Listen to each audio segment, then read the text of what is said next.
guys, so excited to show you this do-it-yourself nurse look. If you're looking for more Halloween tutorials, I'll link my others down below. Hit that subscribe button so you don't miss out on new videos, and let's go ahead and get started.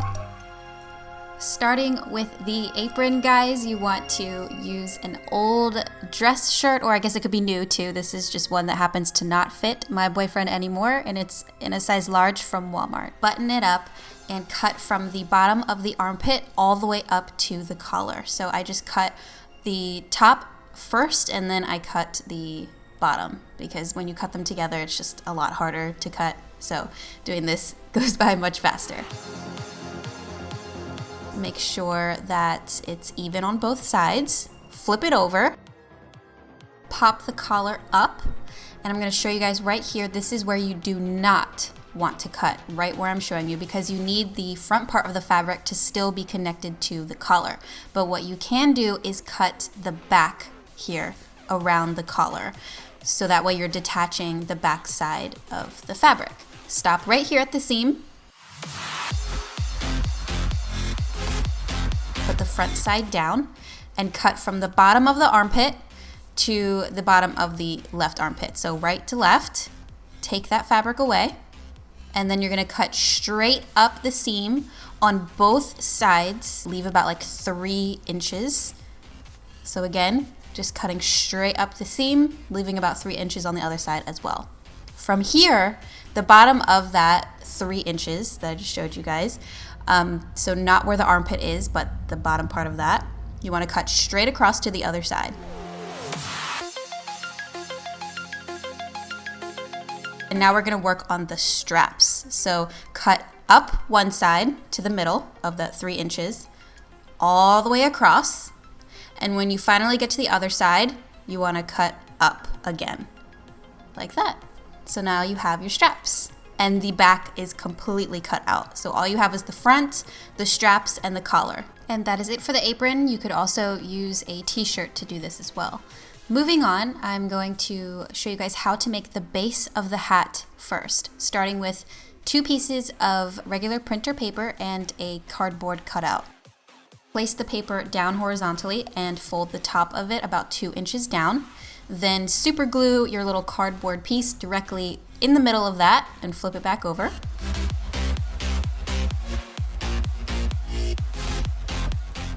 Bring the 2 top points together in the back, glue it down with some hot glue so it stays in place. You can prop it back up and see how your nurse hat is looking. I also decided to fold the top towards the back, just a little triangle there, and I hot glued that down as well.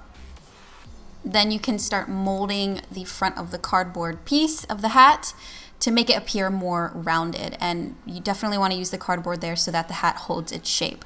So you can totally use this as your costume, just the hat in paper form, but I wanted it to look more realistic, so I decided to hot glue the back of the dress shirt we just used for the apron to this paper hat. So basically the paper hat is our base, and I'm just simply gluing this right on top of it. You have to be careful where you decide to glue, because the shirt is very see-through. So for example here that I just did, I only glued the edges so that you couldn't see. I tried gluing the front part of the hat, like the fabric to the front part of the hat, and I could literally see the glue strokes that I made, so I had to completely redo that. But yeah, this, if you use like a large shirt like I did, this should totally fit your hat just fine. I started by gluing the front down first, flipped the hat over and started gluing down the back and the sides last. And with whatever fabric that I had left over, I just glued it underneath the hat, like in the inside there. So it fit perfectly, and I was really happy with it because it actually gave the hat more of a 3D type of look. So yeah, all I used was that very back piece of fabric from the shirt that we cut off the collar. So it was like the top half of the back of the shirt. And this is the finished look for the hat. Really happy with the way that it turned out. So important step, in order for this to actually stay on your head, you have to hot glue bobby pins on both sides of the hat. Once the hat and the apron are finished, now you can decorate them with blood. I used this that I bought at Walmart for pretty cheap. It was only like $5. I just used a little e.l.f. lip brush actually to paint this on. I sketched my cross first, filled it in with blood. I also wanted it to be like dripping with blood, so I put a little extra there on the bottom half of the two sides of the cross, and I just held the apron up so it would drip down.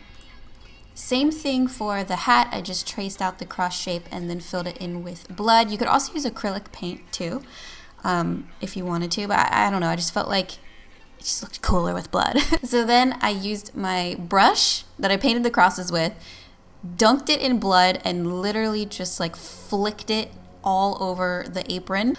I wanted it to look very, very messy, so then I took my fingers and just started wiping them all over the apron.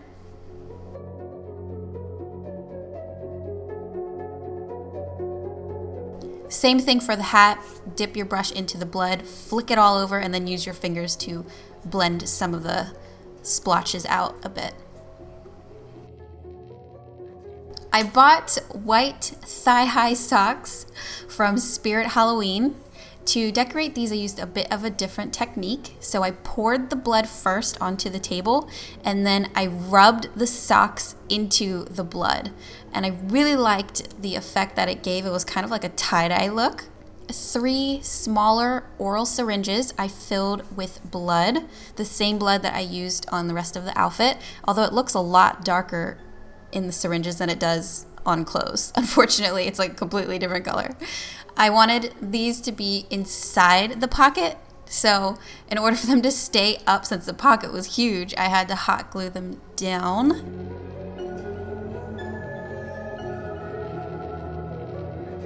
And this huge syringe is meant to be for shots. I bought it at Spirit Halloween.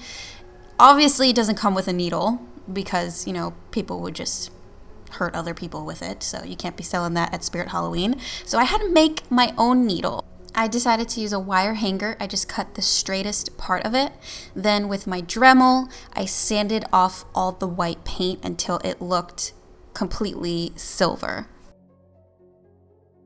In order for it to stay in the syringe, I had to carve out a little hole into this black plastic, and then I put the needle in and hot glued that in place. And then you can just re-put the whole thing back together, get some blood in there, and that's it. It's done. So simple and easy. I'm actually happy it didn't come with a needle because I liked being able to decide the length that I wanted. I feel like the longer the needle, the scarier it is. But yeah, that's basically it, guys, for the costume. Moving on to the makeup, I first filled in my eyebrows with Benefit Goof Proof Brow Pencil in number 3.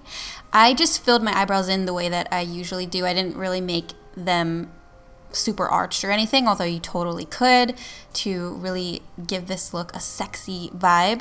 But I didn't want to bother with any glue, and my eyebrows have been growing pretty straight recently. So I'm like, I'm just gonna go with my natural shape. So I filled those babies in, and then I sculpted them out with the Too Faced Born This Way concealer, mostly on the bottom of the eyebrow from inner to outer corner. Blended that out with my fingertip, and then I went in with number 4 Ka-Brow from Benefit Cosmetics only in the outer corners of my eyebrow to draw in more hair-like strokes since I don't really have much hair there. I like my eyebrows to be darker on the ends and then lighter as it goes to the inner corner. Liquid latex. This is from Spirit Halloween in a flesh tone color. With a white eyeshadow or a white pencil, go ahead and trace out where you want the cuts on your face to be. So I find that this was really helpful, so I'm not just like blindly applying liquid latex to my face. Start with a base, very thin layer of liquid latex first. As soon as you put it down where you want it, blend it out with your fingertips so that it basically thins out into your natural skin. Then what you can do is use your fingernail or a pen cap to take away where you want the actual opening of your skin to be. Okay, sorry for your ears, an airplane just went by and my mic is literally so good that I could feel it in my body as as the airplane was passing. Anyway, then you want to apply the liquid latex around the cut in layers. So you just wait for it to dry about 20 to 30 seconds. Once the layer has dried, add on another one. It dries really fast, honestly, within like 20 to 30 seconds. I built up the skin around the cut in about like 10 layers. Scar gel would be a lot easier for this, but I did not have any. I'm definitely gonna make sure I buy some for next year. But you can still do this with liquid latex. Too Faced Born This Way concealer to prime the lids. Using for the first time today the Urban Decay Naked Cherry palette, I chose Feels for the crease first, going from inner to outer corner, working this through as our transitional crease shadow. It's the most perfect matte mauve shade. I believe I got this blending brush in one of my BoxyCharms this year, and I freaking love it. I always use it as my first crease brush. But you basically just want to apply the shadow to the top part of the lid, blend it upwards into the crease, and then outwards past your natural eye shape. While you're doing your eyes, you can save time by going in with more layers of liquid latex. This is the e.l.f. cream eyeliner in black. I'm using a blending brush to work this onto the lid in layers. So the first layer that you do is gonna end up being really light, almost like a gray, because we are using a blending brush. So the bristles of the brush are a lot further apart from each other, so it's going to give a nice blended look, but you absolutely have to build it if you want it to be dark and black, which is exactly what I did, focusing it mostly on the lash line and outer corner, and then I blended it up into the crease. I kind of stayed away from the inner corner of the eye because I didn't want it to be too dark. Then I'm working through Privacy, which is a very dark brownish plum in the outer corner of the eye to give some more dimension. Really pressed that in with a small blending brush, about 2 layers. And before I blended that out, I used a clean blending brush and picked up Devilish, which is sort of like a berry red, and blended this up and out into the crease. I really like this shadow because it helps to add more color to the crease, so that way the black blends up into the reddish berry tones, which blends up into that lighter mauve that we first used. For the inner corner, I'm using a mixture of Caution and Hot Spot, which are the 2 latest shades from the palette, and then I went over them with whatever was left on my blending brush from the e.l.f. cream liner. So it ended up looking kind of grayish white. I went through with, again, the e.l.f. cream eyeliner in black to create my winged eyeliner. Pretty much the same that I always do. I didn't want to wing it out too far because anytime I do a very dark smoky eye, I usually like to keep it very close to the eye. I applied these Ardell lashes. I can't remember the exact number, so I will list it down below for you guys, as well as everything else that I used for this tutorial. But these are nice because they're very spiky and glam looking, but they're not too long, so you can still see the makeup when you open your eyes. Priming my face and also the edges of the liquid latex with my favorite primer, the CoverGirl Skin Smoothing one. And for my foundation today, I actually did a mixture of porcelain and light beige from the Peach Perfect Comfort Matte Too Faced line. I was initially just going to go in with this lighter shade, but because I used the flesh colored liquid latex, it was looking very similar to my normal, like, natural skin tone, and I was like, darn, I can't really lighten it that well with this foundation, so I decided instead to mix through a little bit of the foundation I usually wear on a day-to-day basis, which is the Peach Perfect in light beige. So I just put a little bit of that over top, focusing it on the outer corners of the face.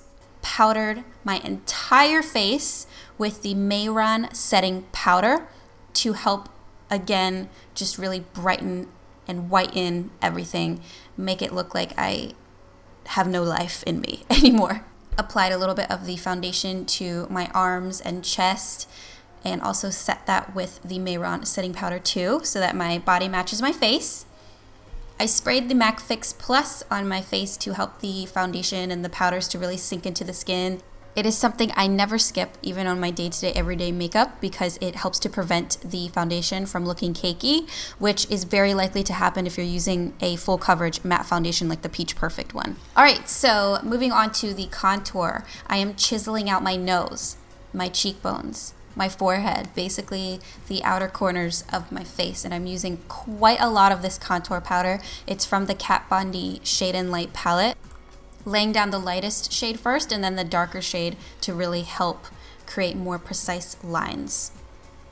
Using a little bit of highlight on my brow bone because I totally forgot to do that. From the Urban Decay Naked Cherry palette, I'm using Hot Spot and blending that down into the crease shadows.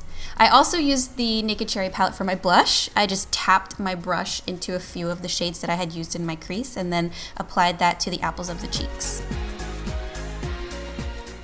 Sigma black eyeliner in the waterline, and also tracing this along the lower lash line, blending that downwards with a smudger brush.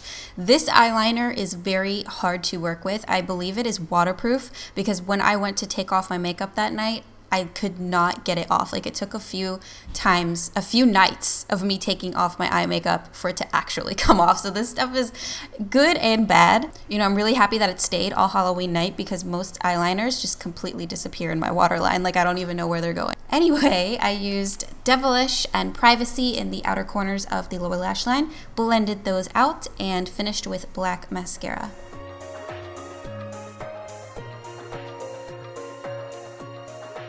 All right, so back to the wound. I'm using a little bit of makeup remover on a Q-tip to help remove some of that foundation where I wanted the cuts to be. And I'm applying with the Q-tip as well coagulated blood from Mayron, which is really nice because it's actually a darker, more thicker consistency, so you don't have to fill the cut in first with black if you don't want to. Using a mixture here of yellow, green, purple, brown, and black to give that dried blood effect, placing that on the outer corners of the cuts on my face.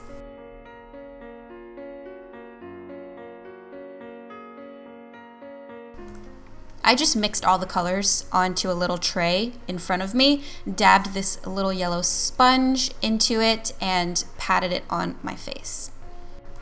You don't want to cover the whole thing though. You definitely want to make sure that you can still see some skin around the cut. Most time consuming part right here, guys. I'm not going to lie to you. This definitely took some time. I used real staples, but I tried to first glue them onto my face without touching them. You know, just a regular staple, but that didn't hold because the staple's kind of heavy for it to stay on your face like that. So I used lash glue to help stick these onto my face, but before I did that, I kind of crushed the edges of the staples. I basically bent the ends of the staples inwards towards the center so that way it lays more flat and it would be easier to glue down and actually stay on my face the entire night, which they did. Applied some blood into the cuts. I wanted it to drip down my cheek a little bit there. This is just the liquidy blood that I had used all over my costume. And then I used a tiny bit of coagulated, thicker, darker blood, again, into the cut only on certain places. Now I'm dipping a sponge that has a bunch of holes in it into the liquidy blood and patting that all around the cut to make it even messier. That's it for the wound on the face. To finish off the makeup, I wanted to show you guys the two lip products that I used to get this long wearing red lip, which, by the way, I even ate pizza and it stayed on, okay? This stayed on all night. I was really impressed. I used the Makeup Forever lip pencil in N40 all over. Then I applied this Pixie Beauty liquid lipstick in Real Red.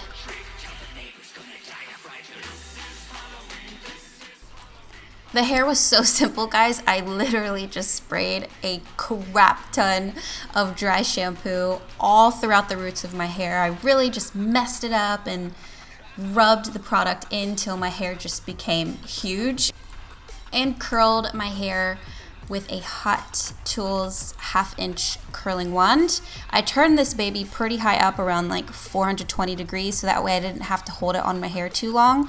I didn't want to be sitting there making perfect curls when I wanted this look to be really messy. Curled some away from my face, some towards my face. And I also didn't curl every single piece of hair. I did leave some pieces straight. I put my hat on. So when you bobby pin the hat in, you want to just push it into the hair, but then also use a bobby pin on either side and make it go straight up over the bobby pin you pinned in. So you kind of have like a cross of bobby pins on both sides, and the hat stayed all night. I didn't have a problem with it moving. So I teased my bangs a little bit, did a side part, then clipped or pinned them back behind the hat on both sides. And finally, sprayed the bangs in place and gave my hair a little tease. And that was it for the completed look. Hopefully you guys enjoyed this. If you did, please leave a thumbs up down below. Don't forget to subscribe to my channel for more videos, and I will see you guys in my next one. Bye.